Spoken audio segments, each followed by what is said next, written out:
So in our all-in meetings, we have been looking at, I was going to say the Good Samaritan. We haven't been looking at the Good Samaritan the whole time. The parables that Jesus has told, stories that Jesus has told. And we're going to look at one more. We're going to look at the Good Samaritan today. And then next time we have an all-in meeting, it's something different. Okay. So, I'm just going to set the scene. So you have been following Jesus for a while. You've been going to various places that he has been to hear what he is saying. So you might have been to a hilltop. You might have gone and found him in the town centre and you've been listening to what he's saying in the town centre. You've sat by a lake. You might have had some fish and some loaves. You might have been on the grass, climbing up some trees. Okay, you've been all over finding out what Jesus is saying. And today you're off, you're ready to find where he is. So you find him and you settle in. Might be a little bit like following your favourite football team or your favourite author or a chef or something. You want to find out as much as you can about that person. You're like, oh, what are they going to make next? I want to know. What are they going to, how many goals are they going to score today? You know, that kind of thing. You want to know more about Jesus. So you go and find him. Now then, you found him, you settle down. I need some helpers. I need 2 helpers. Some things that might help us find out who the characters are that we need today. I'm hoping this fits. Oh, smart. Okay. You might need to carry your briefcase. In your briefcase, you might have a tablet if you're this person. Come and have a seat. You might even have a phone. You might even have a laptop. Okay, so that's one person that we're going to be in our story today. The other person, now I'm guessing with this person, okay.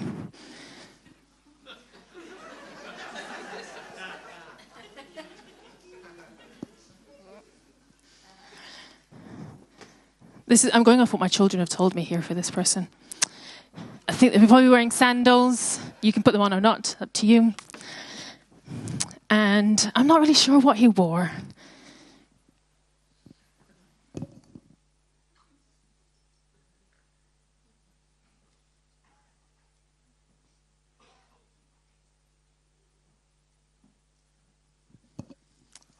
So, can anybody guess who we might have here today? Somebody who can, I don't even know. I've gone with it was meant to be a cloak or like a tunic or something like that. This person might have worn some sandals as they trod along. We've got Jesus, and we have a lawyer. In the Bible it says an expert of the law. Okay. Right. So we've got our lawyer here, and we've got Jesus. Okay.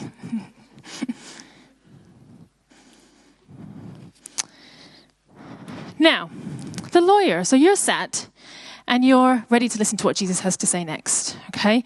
And a lawyer comes up. All right. Can you read that for us? What does God's law say?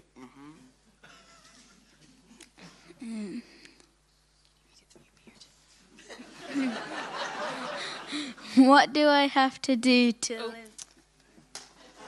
Might have to have help if it goes the right way around. That way. You start first. What do I have to do to live forever? Please tell me. What does God's law say? Love the Lord your God with all your heart, with all your soul, and with all your strength, and with all your mind, and love your neighbor as yourself. How should I do that? Right, so the lawyer comes and he asks a question, okay? And Jesus answers his question with a question. Don't you love it when that happens?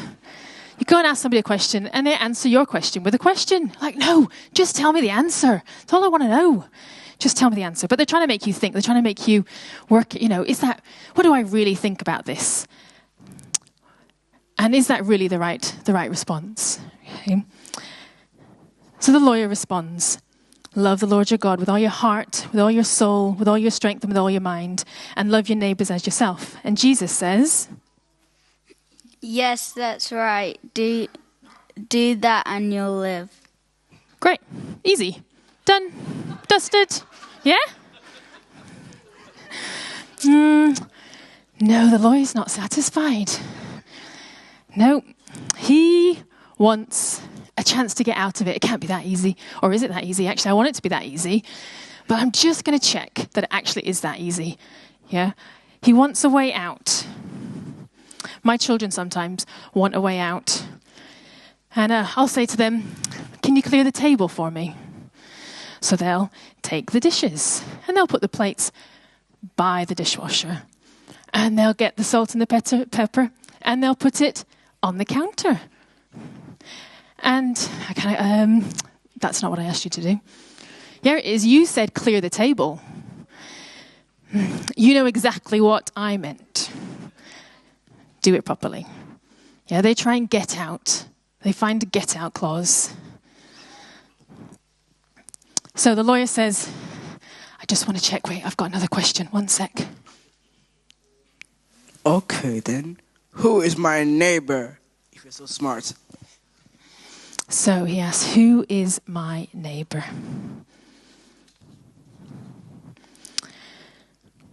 I wonder what the crowd thought. Did they go, oh my goodness, you had to ask that, didn't you? You've done it now. Or maybe someone, oh yeah, I want to know that too. Okay. I wonder what they thought. Jesus replies with a story. A Jewish man was traveling from Jerusalem down to Jericho, and he was attacked by bandits. Ah! They stripped him of his clothes, beat him up, and left him half dead beside the road. By chance, a priest came along. But when he saw the man lying there, yuck. He crossed to the other side of the road and passed him by. La la la la la la la la la la la la. Wow! Another man who worked in the temple, who was called a Levite, walked over and looked at him lying there. Please help. Huh? But he also passed by on the other side. Then a Samaritan came along. Samaritans were hated by Jews. They were seen as lesser people, and Jews would not interact with them. But when the Samaritan saw the man, he felt compassion for him. Going over to him, the Samaritan soothed his wounds with olive oil and wine and bandaged them. Then he put the man on his donkey and took him to an inn, where he took care of him. 1 room, please.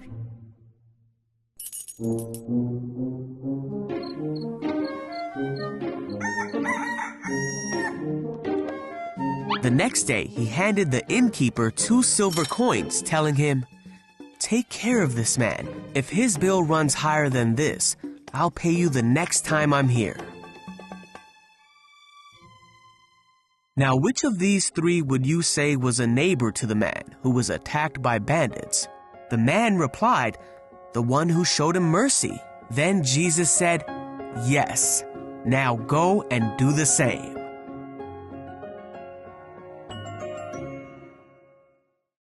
A man travels from Jerusalem to Jericho. So that was in Luke 10, 24 to 37, if anybody wants to find it in their Bible later. So a man travels from Jerusalem to Jericho. It's about 18 miles. Okay, and it would take about 8 hours to walk when I Googled it. Okay. And as he's walking, he gets robbed, he gets beaten, he's left half dead. And a priest, a religious leader, comes along. Now, what do you think a religious leader would do if they saw somebody who needs help? What do we think? Help? Yeah? You'd think they'd help, wouldn't you? But no, he doesn't. He just walks on past. He's like, I'm not going there. I'm a priest. You know, in Leviticus 21, it tells us that priests were meant to be holy before God. Yeah, they weren't meant to go near dead bodies and things like that. Okay, so maybe he thought, oh, he's near death. Just going to keep on going. I've got to keep myself holy. Not going there. Maybe he thought that. Don't know. And then we have a Levite, okay? Now, Levites helped the priest. That's what their role was. They were there to help the priest. Maybe he thought, oh, I've got an important job to do. I've got things to do. I've got to help the priest. Don't have time for this. I'm going to keep on going. Okay. And then a third person comes along, a Samaritan comes along. Now, as the video told us, the Samaritan and Jews, they didn't get along. They were rivals. They hated each other. So you'd expect that this would be the person that passes on by. But he doesn't. He stops and he helps. Okay? And you think of somebody that makes your blood boil. Somebody who just makes life difficult. Somebody, maybe you wouldn't mind if something bad happened to them. Yeah, that person. That's the person that helped. That's the person, the Samaritan, or, he helped. Right, I've got some little tasks that we're going to have a little go at.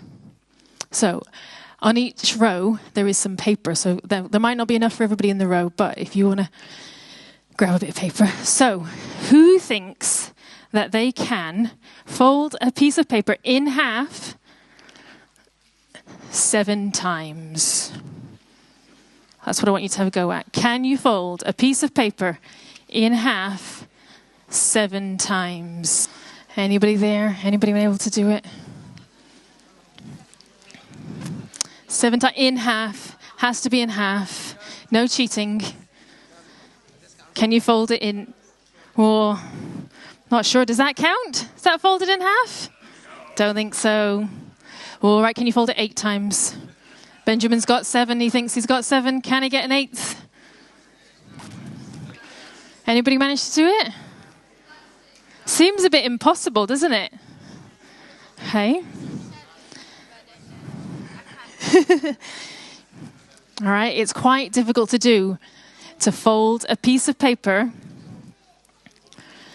in half more than 7 times. Done it 8 times. I don't think that's folded in half. I think that's squashed into a ball. Okay, what about lifting up a bottle full of rice with a chopstick? Anybody think they can come and have a go? You sit down for me. Anybody want to come and have a go? Tess? Come on then, ready?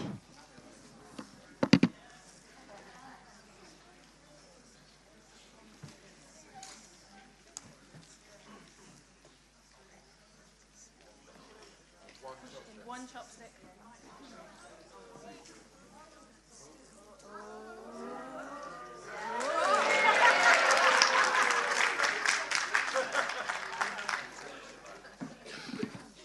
Very good, very good. I'm going to take this one off as well. Now, without tipping it, maybe I should have said without tipping it.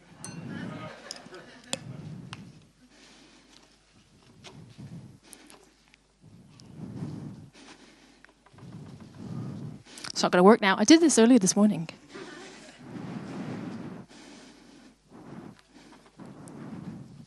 I don't want to knock any water over. It's not going to do it now. Oh, there we go. Now, I was a little mean to Renee. My bottle had more rice in it. Okay? The more rice you have in it, the more compact the rice is, then you can do it. Okay? Some things are difficult to do. They seem impossible. But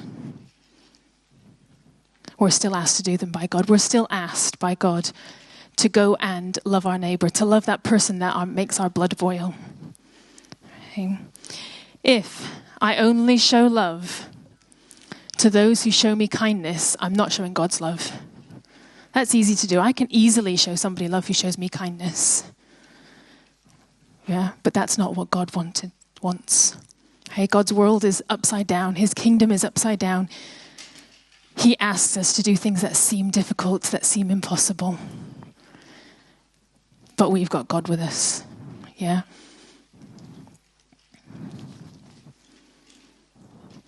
We might try to look out for a get-out clause, like the lawyer did. Oh, what's that one thing? Do I really have to do it like that? How can I get out of this? I was teaching in reception before Christmas, and I was showing different children some cards with words on them, and they were having to read them. And I'm showing them to each, picking a child, you read that. And I turned it over, and I was like Sebastian. His name wasn't Sebastian. Sebastian, what's this word? Can you read this word? He said, I'm not reading that word. Why not, Sebastian? I said, is he finding it a bit tricky? Is he, is there something? I don't read words without the s in them. I was like, okay, right? This was his get-out clause. This was his excuse. I don't read words without s in them. Not reading that word. And he was quite adamant he was not reading this word. Hey, we can come up with excuses not to do things. Anybody think of any excuses that you might have come up with? Too busy. Dog ate the homework. Can't be bothered. Too tired. Yeah. Do it tomorrow. Yeah. Hey. I'm not inviting them to my party. They didn't invite me to their party. Yeah, I've got things to do. We can come up with excuses. We can try and find a get-out clause. All right. The priest, he seemed to have a good excuse. He had to keep clean. He had to be holy before God. But that's not good enough if someone's life is at stake. Someone's physical life, someone's spiritual life. It's not good enough. Yeah. Dan reminded us in December about loving our enemies. He said, we may not have enemies, but there are people we are indifferent to, or we have nothing in common with. We can, meaning to or not, exclude them. The way we respond to them shows what we think of them. And praying for them, maybe that's all we feel we can do. Pray. All we feel we can do. That doesn't really compass prayer, does it? That doesn't explain how great prayer is. But praying for those who mistreat us, or who we are indifferent to, or that person that just really annoys us and makes our blood boil, it lifts our eyes from what they do to who they are, a child of God. That's a tall order. Yeah. But it's the same here, right? The Samaritan, he saw a man in need. And he helped him. He went above and beyond. He didn't just patch up his wounds and help him there by the roadside. He went above and beyond. He took him somewhere to be looked after. He paid for his care. He went above and beyond. Let's just remind ourselves of what the lawyer said. What the lawyer said to Jesus. Which of these three do you think was a neighbour to the man who fell into the hands of the robbers? The one who had mercy on him. Go and do likewise. Okay, so we've got to go and do likewise. We've got to love as God loves. We've got to love as a Samaritan loved. It's not just got to be up here in our heads. It's not just head knowledge. We've got to practice it. We've got to do it. And we don't know what that lawyer's response was. We don't know whether he was like, oh, not doing that. That's not the answer I wanted. Or whether he was convicted and whether he went and showed that kind of love. It's hard. It can be a sacrifice, as Sarah read in that scripture this morning. But also, as in the song, that he is our rock. Yeah? He holds us in his hands. So it might be hard. It might be challenging. It might be the last thing we want to do. But we can stand on that rock, and we can do it with his help. So I want you to just have a think. Could the band just come back up for me, please? Guys, thank you very much. Give them a round of applause.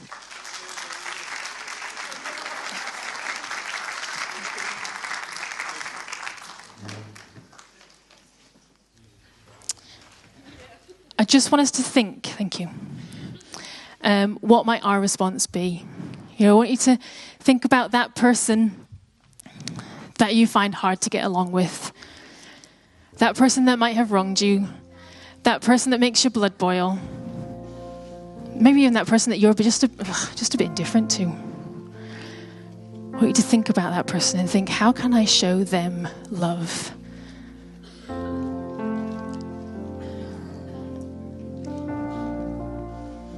Maybe I'll just pray for them. Maybe I'll write them a note of encouragement.